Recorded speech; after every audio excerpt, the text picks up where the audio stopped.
Assalamualaikum warahmatullahi wabarakatuh. Perkenalkan, nama saya Hastin Oktaherlina, mahasiswa Pasca PAI kelas A. Pada kesempatan kali ini akan mempresentasikan makalah dengan judul Prinsip-prinsip umum tentang belajar dan implementasinya dalam pendidikan agama Islam.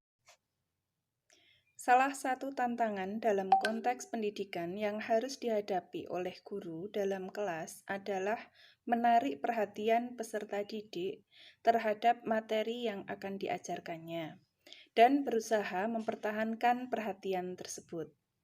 Transfer informasi akan mudah terjadi bila penyajian materi dilakukan oleh guru dengan cara yang menarik, sehingga mampu menggugah motivasi peserta didik untuk terlibat aktif dalam proses pembelajaran.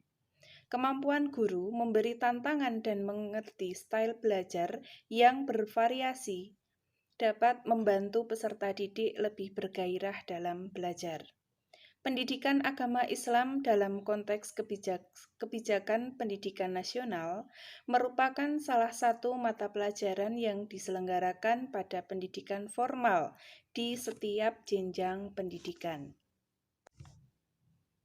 Pembelajaran PAI bertujuan untuk meningkatkan pemahaman, keimanan, penghayatan, dan pengamalan peserta didik tentang agama Islam, sehingga menjadi manusia muslim yang beriman dan bertakwa kepada Allah, serta berakhlak mulia dalam kehidupan pribadi, bermasyarakat, berbangsa, dan bernegara. Prinsip-prinsip belajar dapat digunakan untuk mengungkapkan batas-batas kemungkinan dalam pembelajaran PAI, sehingga guru dapat melakukan tindakan yang tepat. Selain itu, dengan teori dan prinsip-prinsip pembelajaran PAI, guru juga dapat memiliki dan mengembangkan sikap yang diperlukan untuk menunjang peningkatan belajar peserta didik. Berbagai bentuk model pembelajaran yang ada dan memungkinkan guru PAI dapat berinovasi untuk menciptakan sendiri model pembelajaran yang akan digunakan. Pemanfaatan model pembelajaran yang dimaksud untuk membantu agar kegiatan pembelajaran lebih efektif dalam mencapai tujuan dan lebih efisien. Oleh karena itu, dengan memahami prinsip-prinsip dan model pembelajaran PAI yang tepat, diharapkan dapat mereformulasikan sistem pembelajaran PAI agar berfungsi lebih fungsional. Sebelum kita bahas tentang prinsip-prinsip umum tentang belajar, maka akan saya bahas terlebih dahulu tentang pengertian prinsip. Prinsip adalah suatu yang dipegang sebagai panutan yang utama dan menjadi dasar dalam upaya pembelajaran, baik bagi siswa maupun bagi guru dalam upaya mencapai hasil yang diinginkan agar proses belajar mengajar dapat berjalan dengan baik antara pendidik dan peserta didik. Belajar adalah suatu proses perubahan perilaku dari kita yang berawal dari tidak tahu apa-apa menjadi tahu. Belajar bukan suatu penguasaan latihan, melainkan perubahan kelakuan atau tingkah laku. Kegiatan belajar dapat dialami oleh orang yang sedang belajar dan juga diamati oleh orang lain. Dan untuk menghasilkan perubahan tingkah laku baik dalam pengetahuan, sikap, keterampilan, dan nilai sebagai hasil interaksinya dengan lingkungan untuk mencapai tujuan tertentu. Sedangkan prinsip belajar adalah suatu hubungan yang terjadi antara peserta didik dengan pendidik agar siswa mendapat motivasi belajar yang berguna bagi dirinya sendiri. Prinsip belajar dapat digunakan sebagai landasan berpikir, landasan berpijak, dan sumber motivasi agar proses belajar dan pembelajaran dapat berjalan dengan baik antara pendidik dan peserta didik. Prinsip-prinsip belajar yang terkait dengan proses belajar. Prinsip-prinsip belajar yang dikemukakan oleh Rothwell diantaranya adalah yang pertama prinsip kesiapan, yaitu proses yang dipengaruhi oleh kesiapan siswa atau kondisi siswa yang memungkinkan ia dapat belajar. Dua, prinsip motivasi, yaitu suatu kondisi atau keadaan dari peserta didik untuk mengatur arah kegiatan dan memelihara kondisi tersebut. Yang ketiga adalah prinsip persepsi, yaitu interpretasi dengan situasi yang hidup dan dipengaruhi oleh perilaku individu itu sendiri. Setiap individu dapat melihat dunia dengan caranya sendiri yang berbeda antara satu dengan yang lainnya. 4. Prinsip tujuan, yaitu sasaran khusus yang hendak dicapai oleh setiap individu. Tujuan ini harus lebih jelas tergambar dalam pikiran dan dapat diterima oleh setiap peserta didik dalam proses pembelajaran yang terjadi. Yang kelima adalah prinsip perbedaan individual. Proses pengajaran semestinya memperhatikan perbedaan individual dalam kelas dan dapat memberi kemudahan pencapaian tujuan belajar setinggi-tingginya. Pengajaran yang hanya memperhatikan satu tingkat sasaran akan gagal untuk memenuhi kebutuhan seluruh siswa. Yang keenam adalah prinsip transfer dan retensi. Belajar yang dapat dianggap bermanfaat bila seseorang itu dapat menyimpan dan menerapkan hasil belajar dalam situasi yang baru, pada akhirnya dapat digunakan dalam situasi yang lain. Proses itulah yang disebut dengan proses transfer.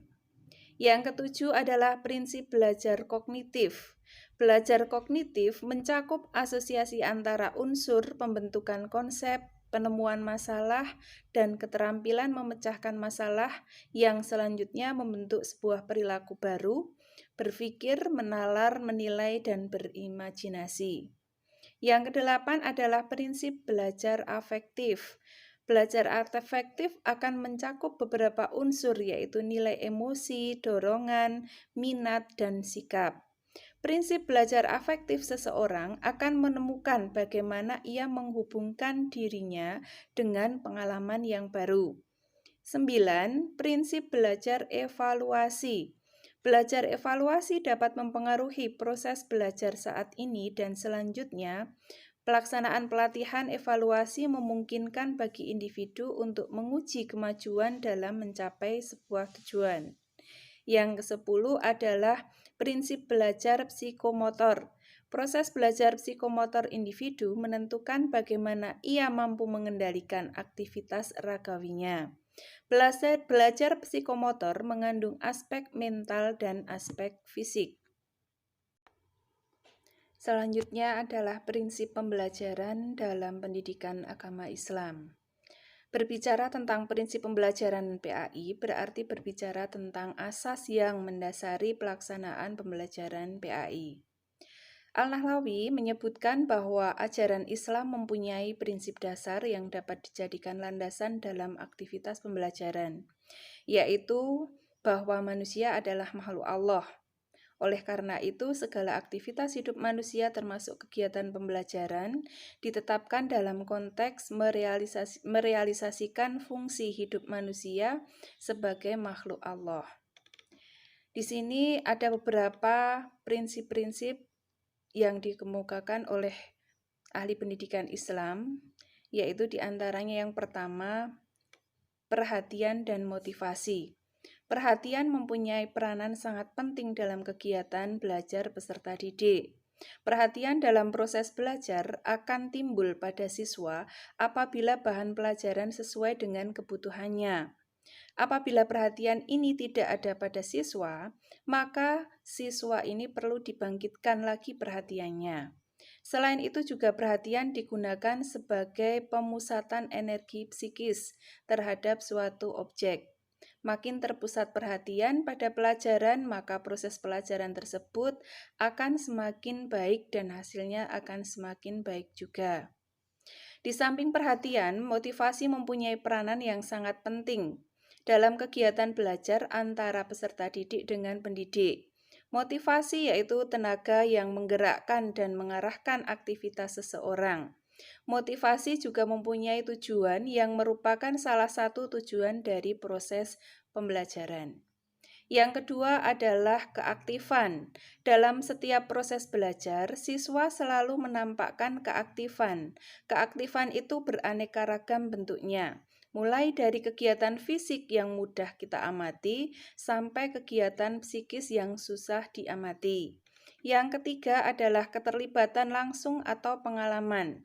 Dalam belajar, melalui pengalaman langsung, siswa tidak sekedar mengamati secara langsung, tetapi ia harus menghayati, terlibat langsung dalam perbuatan dan bertanggung jawab terhadap hasilnya.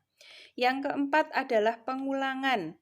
Prinsip belajar yang menekankan perlunya pengulangan mempunyai maksud untuk melatih daya-daya yang ada pada manusia yang terdiri atas daya mengamat, menanggap, mengingat, menghayal, merasakan, berpikir, dan sebagainya. Dengan mengadakan pengulangan, maka daya-daya tersebut akan berkembang. Yang kelima adalah tantangan. Dalam situasi belajar, siswa menghadapi suatu tujuan yang ingin dicapai, tetapi selalu terdapat hambatan yang mempelajari bahan belajar. Maka timbullah motif untuk mengatasi hambatan itu, yaitu dengan mempelajari bahasa belajar tersebut. Apabila hambatan itu telah diatasi, artinya tujuan belajar telah tercapai. Maka ia akan masuk dalam medan baru dan tujuan yang baru. Dari apa yang telah saya paparkan di atas, maka dapat ditarik sebuah kesimpulan bahwa prinsip belajar adalah landasan berpikir, landasan berpijak, dan sumber motivasi agar proses belajar mengajar dapat berjalan dengan baik antara pendidik dengan peserta didik. Prinsip ini dijadikan sebagai dasar dalam upaya pembelajaran, baik bagi siswa maupun bagi guru dalam upaya mencapai hasil yang diinginkan. Dari pembahasan prinsip-prinsip belajar dapat ditemukan bahwa terdapat banyak prinsip. Dalam kegiatan pembelajaran PAI, seorang guru harus menggunakan teori-teori dan prinsip-prinsip belajar tertentu agar dapat membimbing aktivitas guru dalam merencanakan dan melaksanakan kegiatan pembelajaran. Prinsip-prinsip belajar dapat digunakan untuk mengungkapkan batas-batas kemungkinan dalam pembelajaran, sehingga guru dapat melakukan tindakan yang tepat. Selain itu, dengan teori dan prinsip-prinsip pembelajaran, guru juga dapat memiliki dan mengembangkan sikap yang diperlukan untuk menunjang peningkatan belajar peserta didik. Demikian yang dapat saya sampaikan, semoga bermanfaat bagi kita semua. Mohon maaf apabila ada kekurangan. Wassalamualaikum warahmatullahi wabarakatuh.